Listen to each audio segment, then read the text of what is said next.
Talvez alguém tenha visto eu matar, estuprar, tirar o corpo, queimar ele? Não.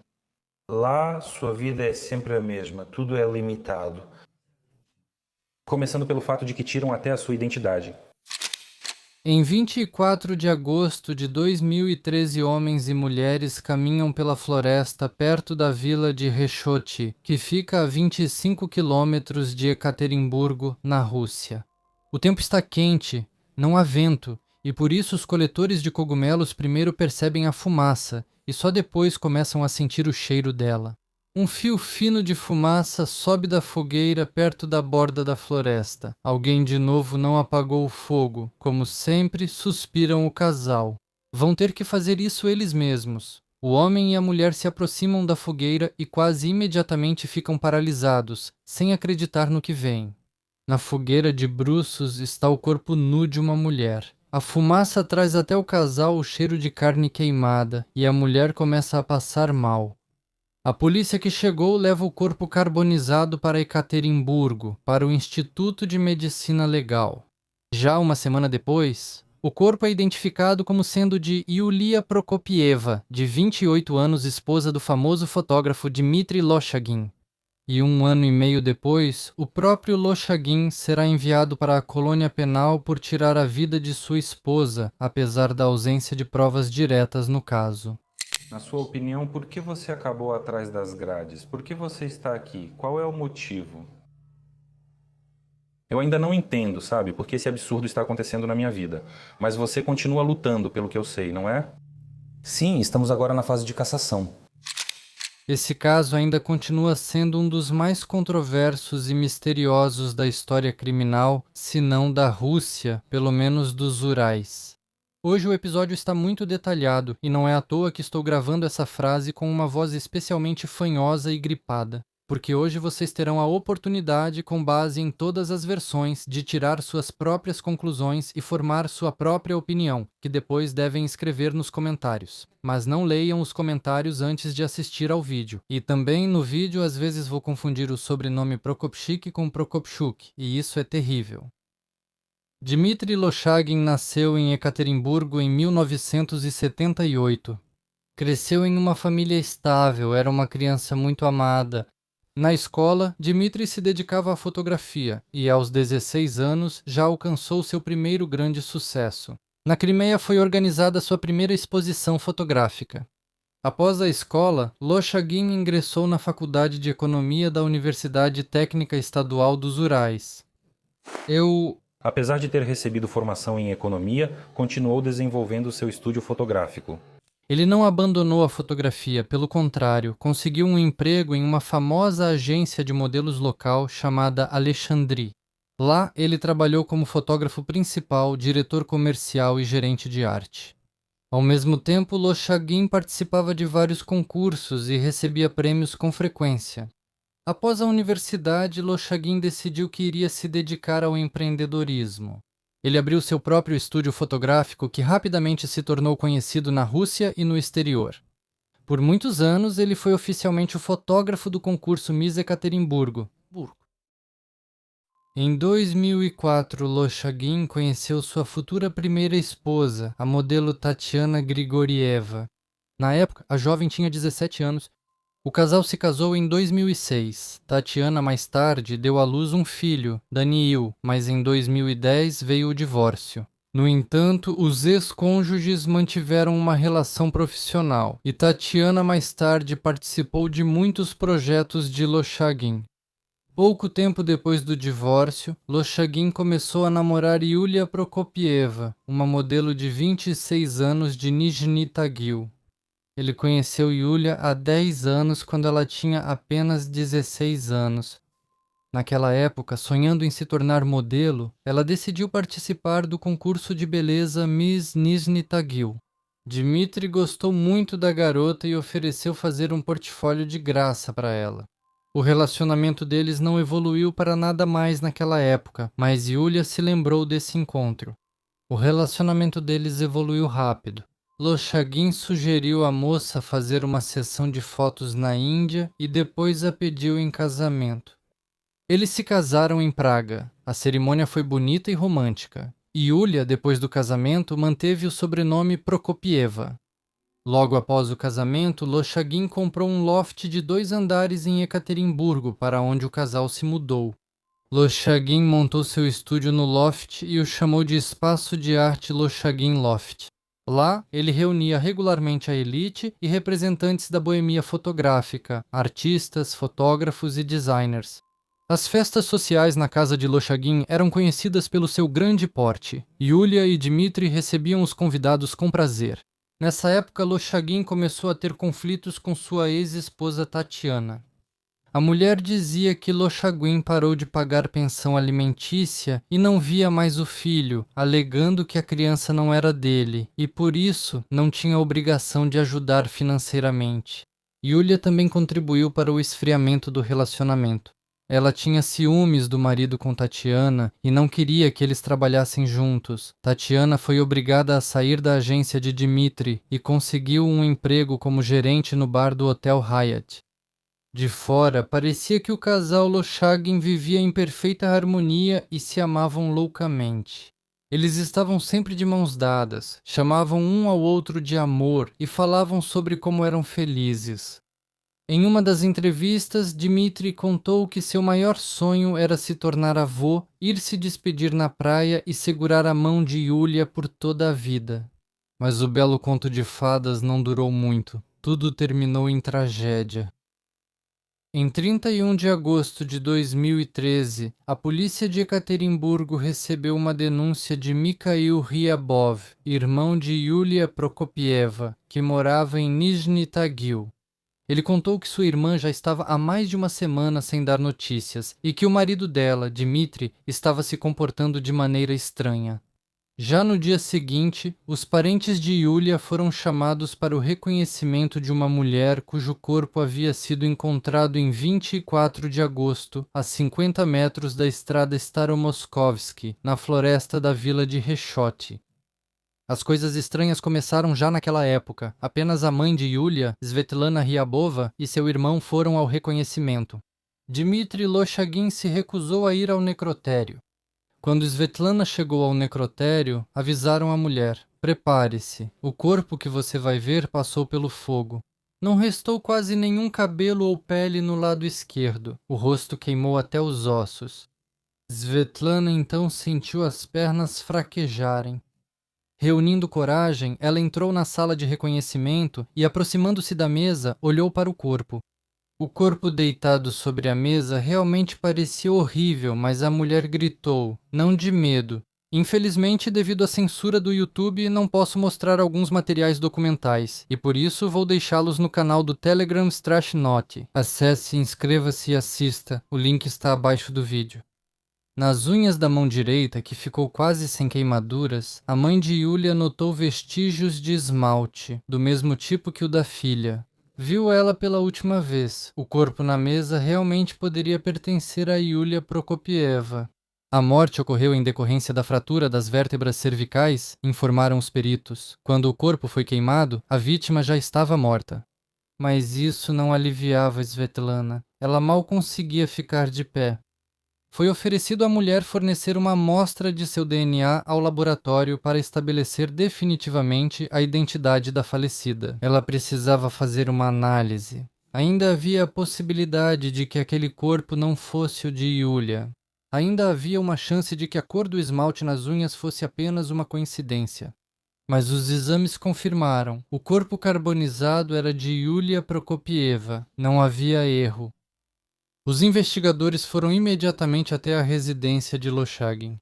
Dmitri, que os recebeu, parecia estar chocado com a notícia da morte da esposa, mas se comportou de maneira bastante calma. Ele não resistiu quando lhe pediram para ir até a delegacia e deu seu depoimento de forma metódica, escolhendo cuidadosamente as palavras. Lochagin afirmou que não tem nenhuma relação com o desaparecimento e a morte de sua esposa. Segundo ele, na noite de 22 para 23 de agosto, houve uma festa em sua casa, com mais de 10 convidados.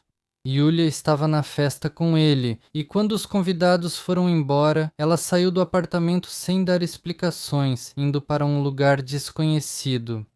Ela já tinha feito isso antes. Às vezes simplesmente fugia à noite, andava pela cidade, passeava em algum lugar e depois voltava para casa como se nada tivesse acontecido. É exatamente por isso que ele não ficou preocupado quando ela sumiu. Por isso também não foi à polícia. Ele tinha certeza que a esposa voltaria. Yulia tinha essa característica, ela era muito impulsiva, se deixava levar facilmente pelas emoções, reagia de forma intensa a tudo, declarou Loshagin. Acontecia até de ela viajar para o exterior, e depois eu ligava para ela e perguntava onde ela estava, e ela me respondia: estou em Istambul, volto logo. No entanto, os investigadores não acreditaram na explicação dele. Além disso, os parentes de Yulia afirmaram unanimemente que ela não tinha esse traço de caráter e que o casal sempre viajava junto. E depois do interrogatório, Dmitry Loshagin se tornou o principal suspeito. O comportamento dele nesses dias realmente foi extremamente suspeito. No dia 2 de setembro, Loshagin colocou um anúncio de venda de seu apartamento tipo estúdio, que ele avaliou em 50 milhões de rublos. Apartamento tipo estúdio, claro, não se trata de um apartamento de um cômodo com cozinha integrada, mas sim de um apartamento mais um estúdio loft de trabalho de Loshagin. No mesmo dia, ele deixou o apartamento e desapareceu, ninguém sabe para onde foi. E ele foi declarado procurado. Em 3 de setembro de 2013, Dmitry Loshagin foi detido em Pervuralsk. Durante a busca, os policiais apreenderam com ele passagens de avião para Moscou e Simferopol. Loshagin afirmou que não queria viajar, disse que foi a Pervuralsk só para tratar de assuntos pessoais. No entanto, ele novamente não ofereceu resistência durante a prisão. Começaram os novos interrogatórios e, logo em seguida, Loshagin começou a se contradizer em seus depoimentos. Primeiro, ele afirmou que, em 23 de agosto, Yulia saiu de casa e foi para um destino desconhecido, levando consigo o passaporte e a bolsa. Na época, ele supostamente presumiu que a esposa tinha ido para a casa de uma de suas amigas. No entanto, quando o apartamento de Loshagin foi revistado, o passaporte estava lá. Além disso, no apartamento também foi encontrado o iPhone de Yulia, que ela usava para negociações comerciais. Os parentes e conhecidos da mulher afirmaram unanimemente que ela nunca viajaria sem o telefone. Depois, Loshagin declarou que Yulia saiu de casa na noite de 23 de agosto no carro dele, mas o carro foi encontrado no estacionamento perto da casa deles. Ao saber disso, Loshagin declarou que ele mesmo levou o carro para o estacionamento e que o veículo apareceu de forma misteriosa sob suas janelas na tarde de 24 de agosto. Por que não chamaram a polícia? Foi a pergunta. Afinal, alguém trouxe o carro em que sua esposa estava para debaixo das suas próprias janelas. Loshagin teve dificuldade em responder e depois se recusou a responder, inclusive as perguntas seguintes. Ele também se recusou a fazer o teste no polígrafo, afirmando novamente que não era culpado de nada. As pessoas entrevistadas durante a investigação, que foram mencionadas por Loshagin como convidados da festa, não conseguiram fornecer nenhuma informação adicional. Yulia realmente estava presente no evento. Ela parecia feliz e animada, não parecia ter brigado com Loshagin. Na verdade, ninguém conseguia se lembrar para onde ela foi depois das 11 da noite, mas isso, por si só, não significava nada. Os investigadores ficaram sem saída. Não havia provas diretas da culpa de Loshagin na morte de sua esposa. Além disso, os motivos não estavam claros. O irmão e alguns amigos de Yulia afirmavam que a família dos Loshagin estava passando por uma crise e que Yulia estava pronta para se divorciar. Segundo eles, Loshagin gostava demais da vida boêmia. Ele precisava constantemente de inspiração, de paixão.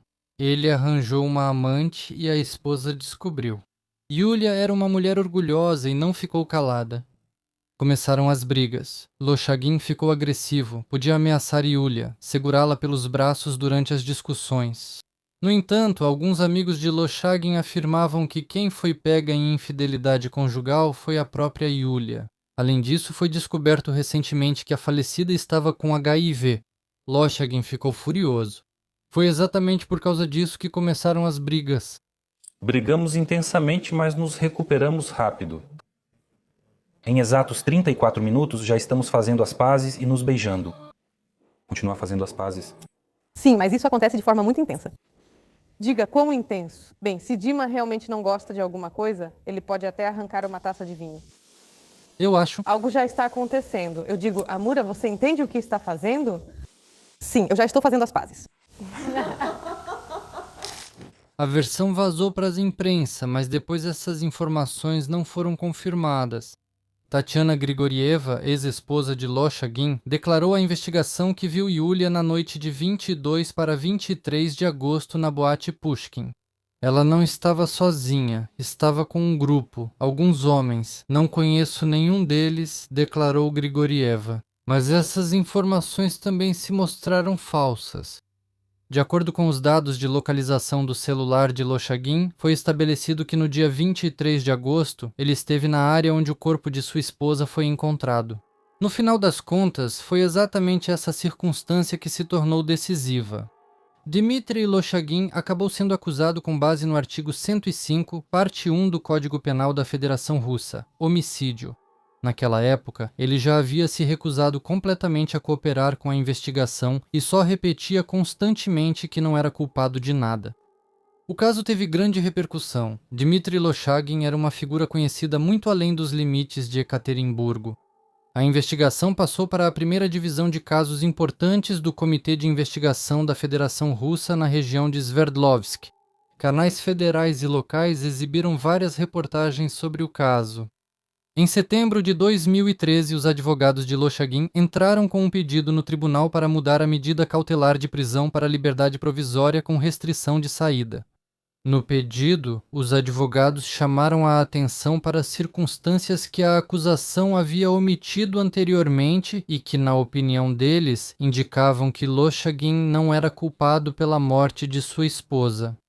Assim, no bolso de Loshagin realmente foram encontrados bilhetes para Simferopol, mas também havia passagens de volta para 9 de setembro de 2013. Isso significava que Loshagin pretendia voltar. Ele não planejava fugir. Além disso, a análise dos registros de chamadas também gerou dúvidas. No momento em que o corpo foi encontrado, Yuli Loshagin estava perto do ginásio, mas apenas 11 segundos depois ele apareceu na rua Tzvilinga, que fica a cerca de 3 quilômetros desse ponto. Bem, embora hoje em dia qualquer pessoa, pelo menos na Rússia, saiba como isso acontece. É simples. Quando o seu navegador para de funcionar, o GPS desliga e de repente você não está mais no centro da cidade, mas sim no meio do rio. Talvez tenha acontecido algo parecido lá.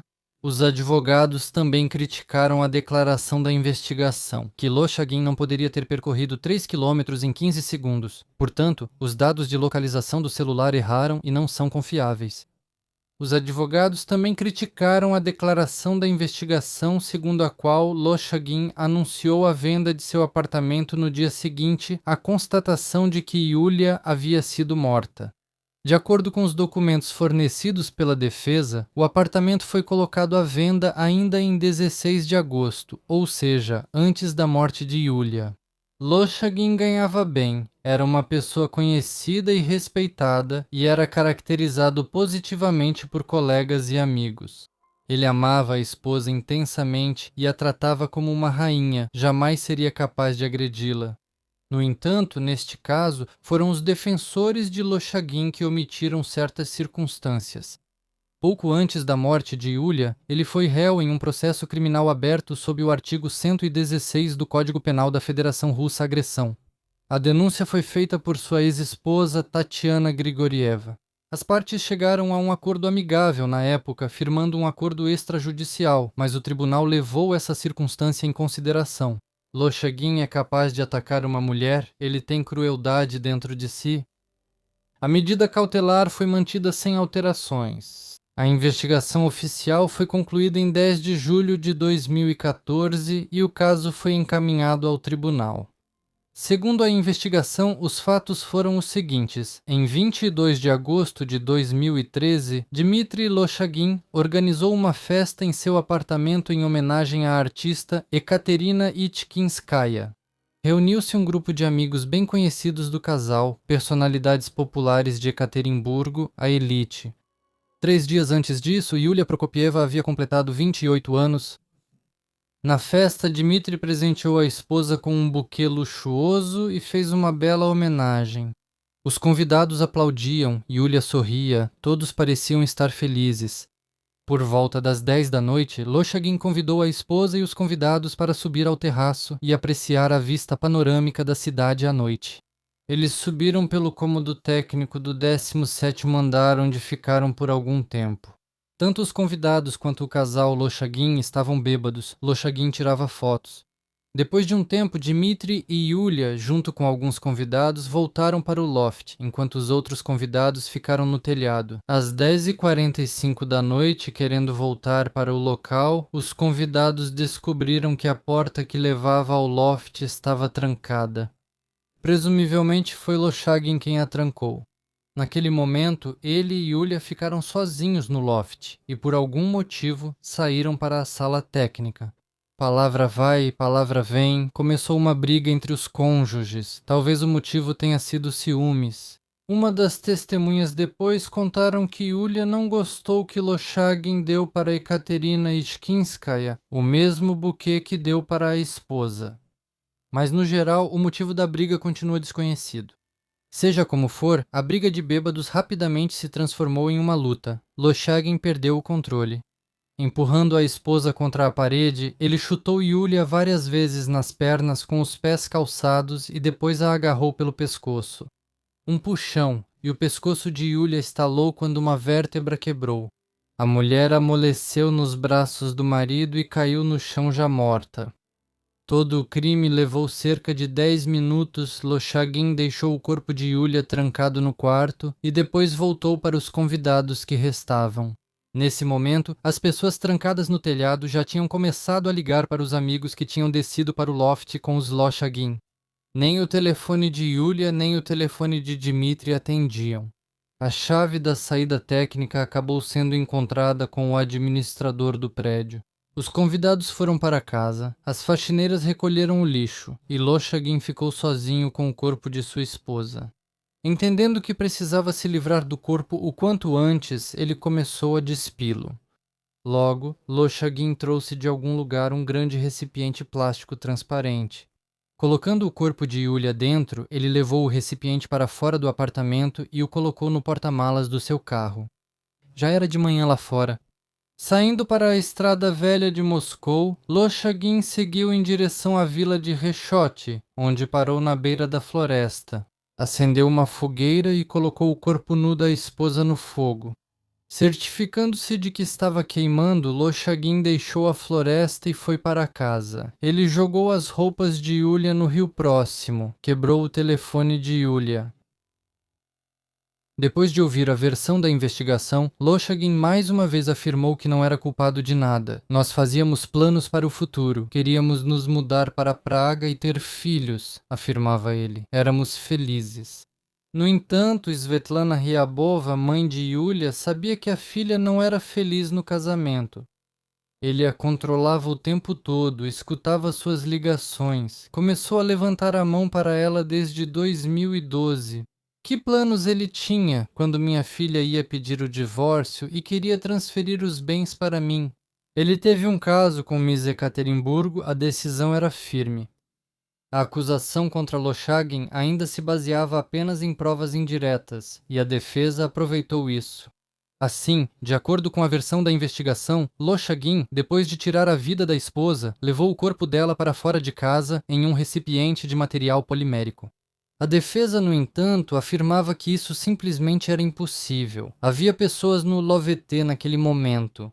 Lochagin certamente não conseguiria nem brigar silenciosamente com a esposa, muito menos agredi-la. Além disso, havia 8 câmeras de vídeo no apartamento e no estúdio, e uma delas realmente registrou o momento em que Lochagin leva o container para o apartamento. Só que o tamanho do container era pequeno demais para que um corpo pudesse caber facilmente dentro dele. Para acomodar o corpo de Yulia de forma compacta, Lochagin teria de deixá-lo em posição fetal.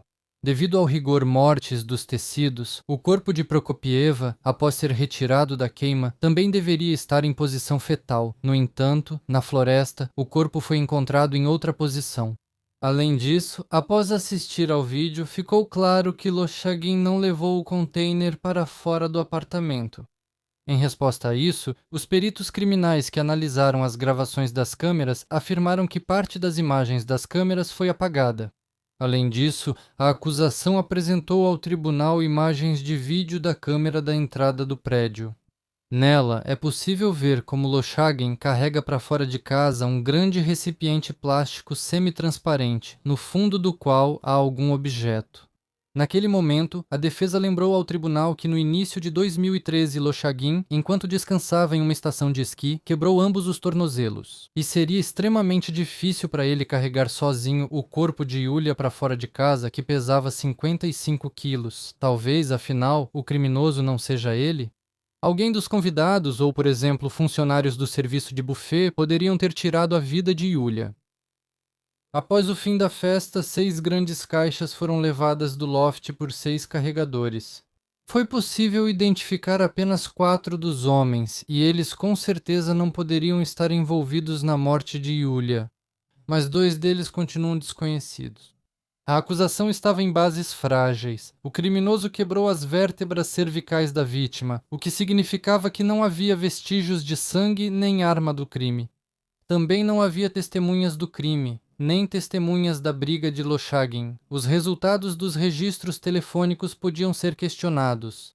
Não havia nem mesmo um motivo claro para o crime. Restavam apenas o comportamento suspeito do próprio Loshagin e provas indiretas, mas mesmo elas ajudavam pouco. Assim, por exemplo, no apartamento, durante uma nova busca, foram encontrados cacos de uma taça larga quebrada.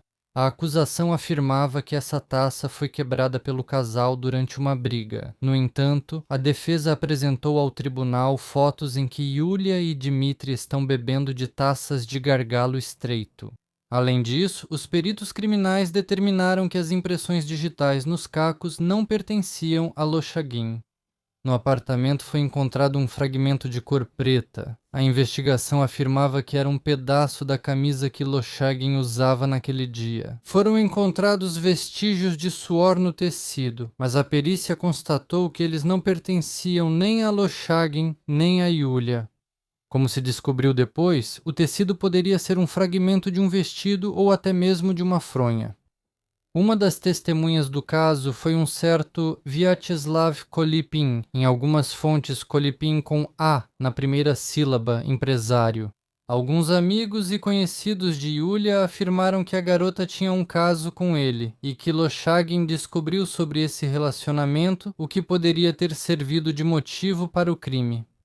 Kolipin, com grande relutância, admitiu que realmente conhecia Yulia e que eles até corriam juntos no parque, mas nunca tivemos nenhum relacionamento íntimo. Embora durante a perícia criminal tenha sido estabelecido que a última ligação do telefone da vítima foi feita justamente para Kolipin, o empresário não atendeu.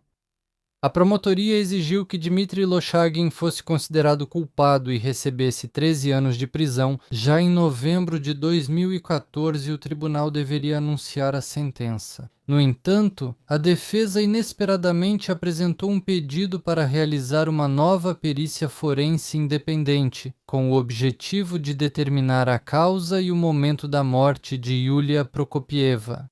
O especialista convidado para realizar a perícia questionou a conclusão do perito anterior.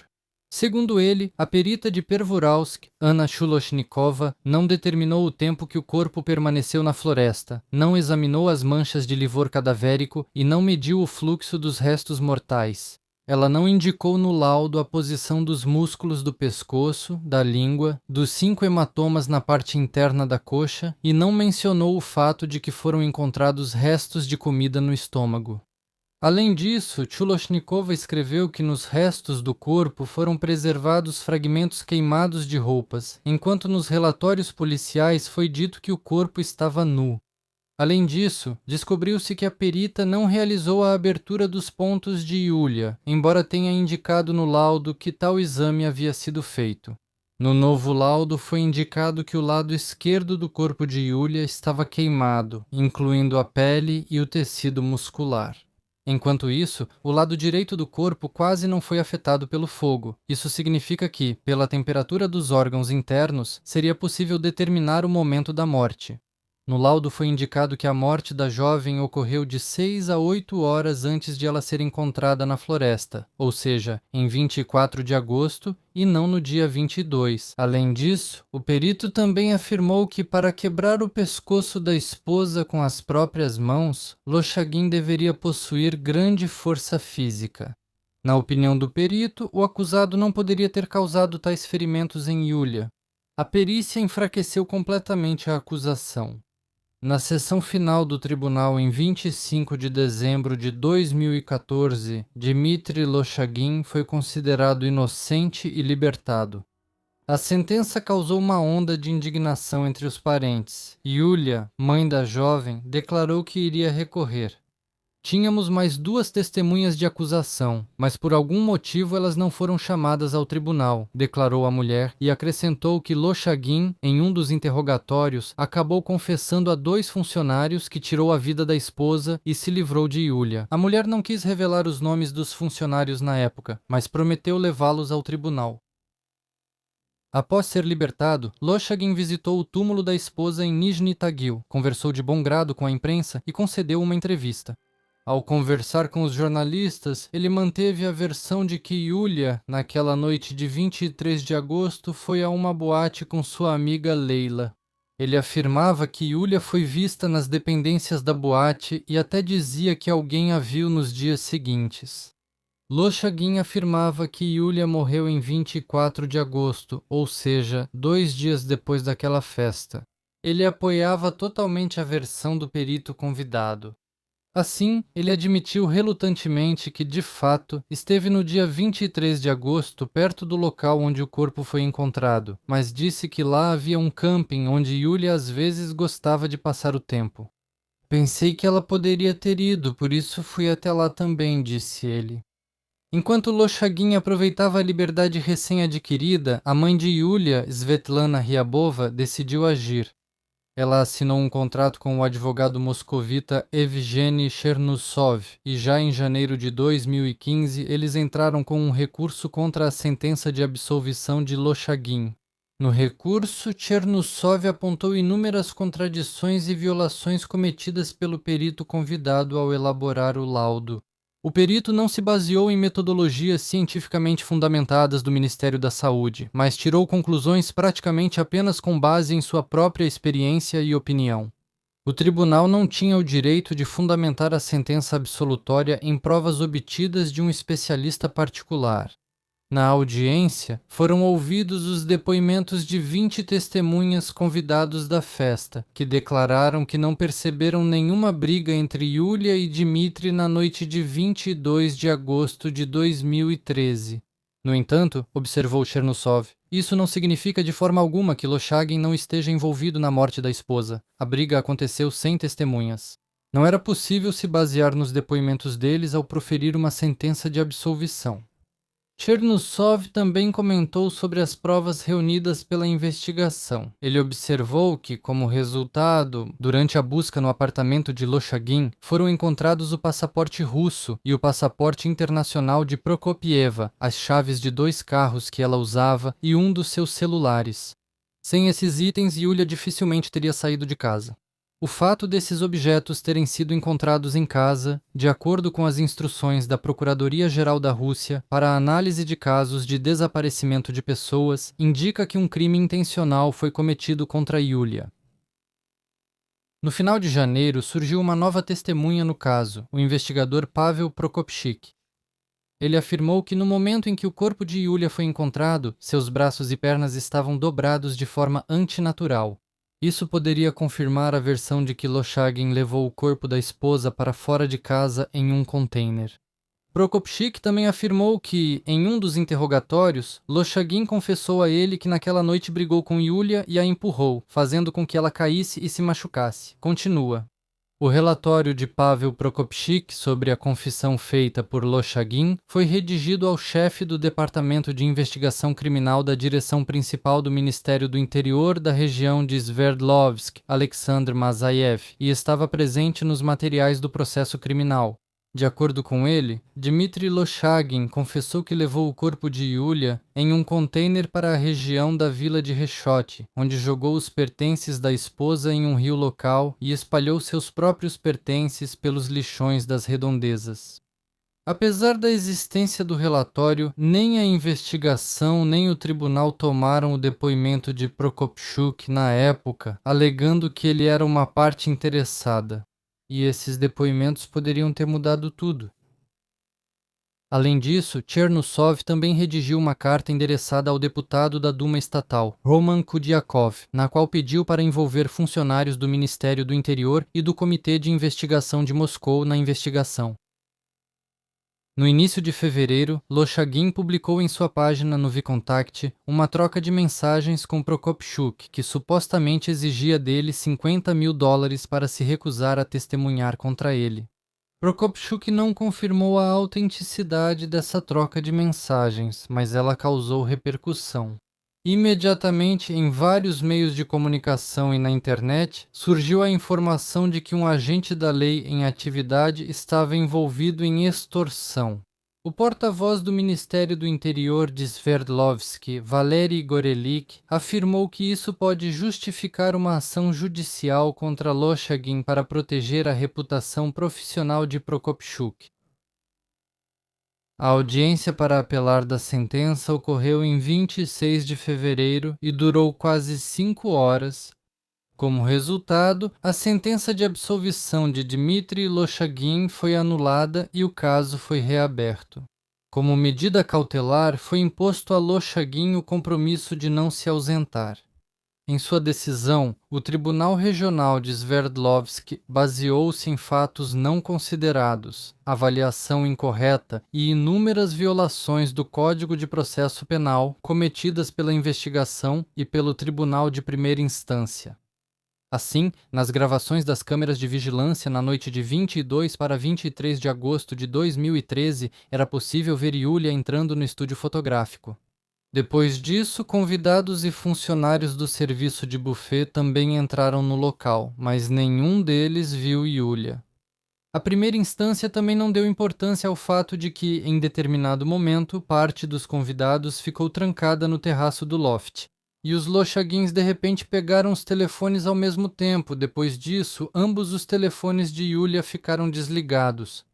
Além disso, descobriu-se que os peritos conseguiram recuperar uma gravação de vídeo do apartamento de Loshagin feita na manhã do dia 23 de agosto. Nela, é possível ver, na completa escuridão, uma pessoa com uma lanterna na mão arrastando algum objeto pelo chão, vindo da direção da sala técnica, perto das portas de vidro. Loshagin afirmou que esteve no apartamento na manhã do dia 23 de agosto. Portanto, essa pessoa só poderia ser ele. O próprio Loshagin, entendendo que dessa vez tudo estava indo claramente contra ele, se defendia desesperadamente. Várias vezes ele tentou acusar Svetlana Ryabova de simplesmente inventar seu depoimento. Chegou até a trazer o certificado escolar de Yulia, alegando que Svetlana o havia comprado. O tribunal julgou que o diploma não tinha relação com o caso. Os advogados de Loshagin, no entanto, também não ficaram parados. Eles chamaram uma nova testemunha de defesa ao tribunal, o agente de Yulia, Alex Vernik. Vernik afirmou que o relacionamento entre os Loshagin era bom e que ele não sabia de nenhuma agressão por parte de Dmitry. Ele declarou que o mercado da moda é incompatível com violência doméstica. Marcas como Dolce & Gabbana e Prada aplicam sanções por hematomas e tatuagens nas modelos. Nós sempre verificamos as modelos antes da sessão de fotos. Se houver um hematoma, simplesmente não permitimos que essa modelo trabalhe. Vernik, no entanto, observou que a própria Yulia era bastante conflituosa, exigente e tinha um relacionamento tenso com Tatiana, ex-esposa de Loshagin. Certa vez, ela até derramou uma taça de champanhe na cabeça de Tatiana em uma das festas do Hyatt. O tribunal estava gradualmente se transformando em um caos. A defesa chamou novos peritos, e eles afirmaram que tentaram quebrar o pescoço de Yulia Prokopieva pelo menos 4 vezes, e que o crime em si ocorreu por volta das 7h08 da manhã do dia 24 de agosto de 2013, e isso contradizia a versão oficial da acusação. Também surgiram informações de que pouco antes da morte, Yulia foi violentada pelo ânus com um objeto contundente. No dia 15 de abril, a própria Tatiana Grigorieva compareceu ao tribunal. Agora, a mulher já não defendia mais o ex-marido. Tatiana declarou que, ainda na primeira audiência, Lochagin confessou a ela que tirou a vida de Yulia acidentalmente, quando a empurrou durante uma briga e ela caiu. Ele levou o corpo para a floresta. Não ligou para a polícia porque havia substâncias proibidas no loft. Grigorieva afirmou que Lochagin costumava reclamar do comportamento de Yulia para ela. A mulher realmente queria o divórcio, mas Lochagin era contra. E então ela começou a chantageá-lo dizendo que faria uma denúncia à polícia por causa da presença de itens proibidos no apartamento. Em 23 de maio de 2013, no programa de TV O Que Foi Isso?, Dmitry Lochagin declarou que se tornou vítima de conveniência política e que a sentença condenatória para ele já foi proferida à revelia pelo chefe do Comitê de Investigação da Rússia, Alexander Bastrikin, pelo presidente do tribunal, Alexandre Dementiev, e pelo chefe da polícia de Sverdlovsk, Mikhail Borodin. A declaração causou grande repercussão, mas Lochagin, como era de se esperar, não conseguiu de forma alguma comprovar suas afirmações. Em 8 de junho de 2015, ocorreu a última sessão do julgamento. Nela, Dmitry Lochagin fez seu pronunciamento final. Em particular, ele disse o seguinte: "Eu faço uma pergunta a todos. Por que eu iria jogar tudo isso fora? Com qual objetivo? Ciúmes? Isso não foi comprovado e, no mínimo, é uma ideia tola. Dinheiro? Eu não tenho nenhum benefício financeiro com a morte da minha esposa, porque simplesmente eu sou um louco e um idiota. Curiosamente, quem me conhece há anos nunca percebeu isso. Simples assim. Mesmo que a gente não se amasse, então por que eu não toquei nas minhas 3 ex-esposas? Você pergunta por que eu recusei o teste do polígrafo? Eu vou te responder. Eu não acredito em você." E antes de passar para a sentença para o que aconteceu depois, vou tentar entender quem é Dmitry Lochagin. E ele é uma figura, ao que tudo indica, complexa e contraditória, que combina traços de um criador carismático e de um manipulador frio. Sua personalidade pode ser descrita como narcisista com traços marcantes de transtorno antissocial. Ele sabia causar a impressão de ser uma pessoa bem-sucedida e charmosa, cercada de admiradores e da elite criativa, mas por trás dessa fachada havia uma tendência ao controle, agressividade e mentira patológica. O retrato psicológico de Lochagin é construído com base em várias características-chave. Em primeiro lugar, há um narcisismo extremo. Ele se via como o centro do universo. Exigia admiração e reagia de forma dolorosa a qualquer crítica ou ameaça ao seu status. Suas declarações públicas de amor pela esposa e de sonhar com a felicidade familiar contrastam com seu comportamento real, ciúmes, agressividade e o desejo de controlar totalmente a parceira. Em segundo lugar, ele claramente demonstrava uma tendência à manipulação. Ele interpretava papéis com maestria, adaptando-se às situações. Ora era a vítima de um julgamento injusto, ora o marido arrependido, ora o criador injustamente condenado. Outra característica importante é a frieza emocional. Mesmo nos momentos mais dramáticos, reconhecimento dos corpos, prisão, julgamento, ele não demonstrava uma reação natural de tristeza ou medo, mas sim uma contenção calculada. Suas mentiras eram bem pensadas, mas ao mesmo tempo caóticas. Ele mudava facilmente seu depoimento quando as versões antigas desmoronavam, mas não sentia culpa. Isso é típico de pessoas com tendências psicopáticas, que não possuem uma barreira moral interna. Interessante é o comportamento dele após a condenação. Em vez de demonstrar arrependimento, ele continuou negando a culpa, acusando as autoridades e os juízes de terem fabricado o caso. Ao mesmo tempo, ele conseguiu se adaptar ao sistema prisional, usando suas habilidades de manipulação. Por exemplo, participando da denúncia de corrupção entre os próprios carcereiros, o que mostra sua alta inteligência e capacidade de encontrar vantagens mesmo em condições extremamente desfavoráveis. No geral, Lochagin é um típico psicopata bem-sucedido, charmoso, inteligente, mas desprovido de empatia e capaz de crueldade quando seus interesses estão ameaçados. Sua história é um exemplo de como o narcisismo e traços antissociais podem se esconder atrás da máscara de uma personalidade criativa da alta sociedade. Ele poderia ter matado a própria esposa? Bem, considerando o perfil psicológico, sim, Lochagin poderia tirar a vida de uma pessoa. Seus traços narcisistas e psicopáticos, mentira patológica, falta de empatia, necessidade de controle e tendência à agressividade criavam uma combinação perigosa. Motivo: narcisistas não suportam perder o controle sobre as pessoas que consideram suas. Se Yulia realmente estava planejando ir embora, como afirmaram seus pessoas próximas, isso poderia ter provocado fúria. Um motivo alternativo é o ciúme ou as traições dele ou dela, o que também se encaixa no trauma narcisista. 2. Método. Quebrar o pescoço é um método impulsivo, mas limpo. Não há sangue, não é necessário usar arma. Isso pode ter sido um ato espontâneo de raiva, por exemplo, durante uma briga, e não um assassinato premeditado. O passado esportivo dele e sua boa forma física tornavam isso possível. 3. Comportamento após o ocorrido. A mentira dele sobre o paradeiro da esposa, a tentativa de fugir e a destruição do telefone da Yulia são ações típicas de culpados tentando encobrir seus rastros. Os psicopatas costumam ter certeza de que vão enganar o sistema. Daí vêm as desculpas dele, que não são caóticas, mas sim descaradas, como aquela história do retorno místico do carro. 4. A ausência de remorso.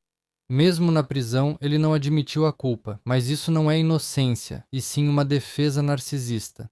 Para essas pessoas, admitir é a ruína do seu eu ideal. No entanto, há um detalhe importante. Predisposição psicológica não é o mesmo que culpa comprovada. Talvez ele não tenha tirado a vida da esposa, mas seu comportamento e personalidade o tornaram o suspeito ideal. Então, psicologicamente, sim, ele era capaz. A questão jurídica continua controversa devido à falta de provas diretas. Sua culpa é altamente provável, mas não indiscutível. Em 24 de junho de 2015, uma sentença condenatória foi proferida contra Dmitry Lochagin. O tribunal o condenou a 10 anos de prisão em regime fechado. Lochagin recorreu da sentença e o tempo de prisão foi reduzido em 2 meses. Ele foi cumprir a pena na colônia Novaya Lialia. Enquanto estava preso, Lochagin, em dezembro de 2015, tornou-se suspeito de uma nova tentativa de assassinato contra o promotor Mikhail Azdoev, que insistia em sua culpa.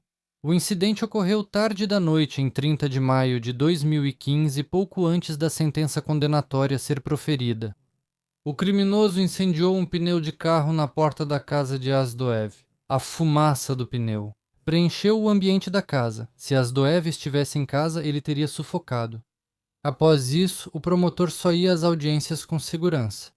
Então, Lochagin acabou fazendo o teste do detector de mentiras, mas os resultados foram inconclusivos.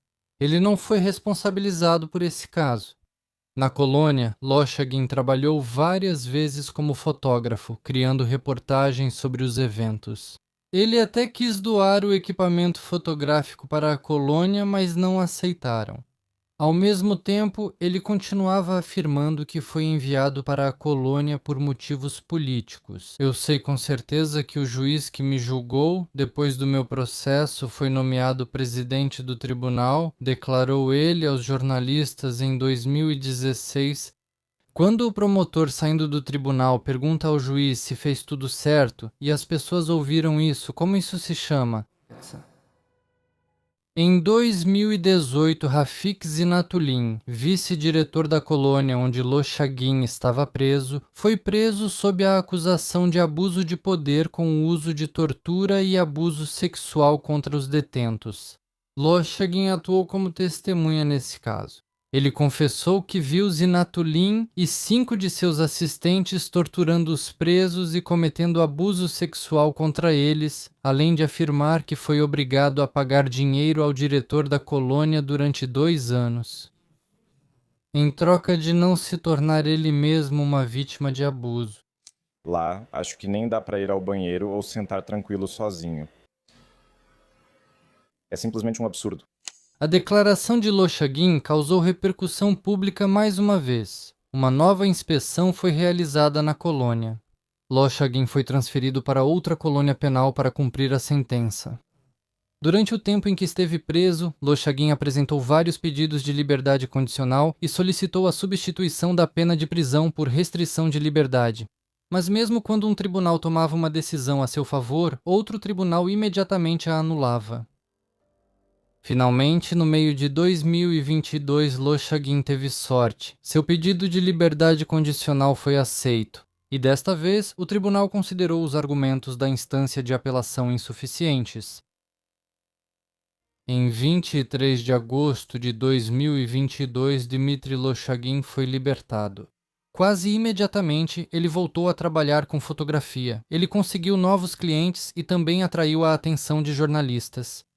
Lochagin continua negando sua culpa na morte da esposa e diz: pretendo simplesmente seguir com a vida.